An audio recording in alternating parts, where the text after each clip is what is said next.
మా నాయకుడు జగన్మోహన్ రెడ్డి గారు అని చెప్పుకోవడానికి మాకు గర్వంగా ఉంది.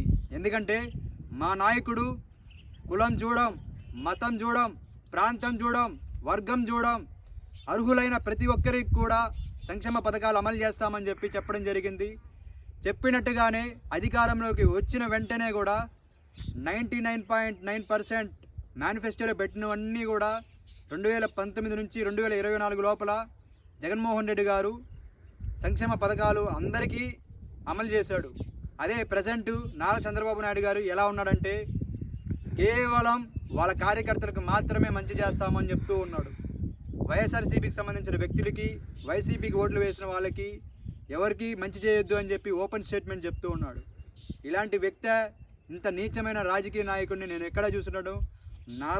నారా చంద్రబాబు నాయుడు గారు అంత నీచమైన రాజకీయ నాయకుడు ఈ దేశంలో ఎవడూ ఉండడు.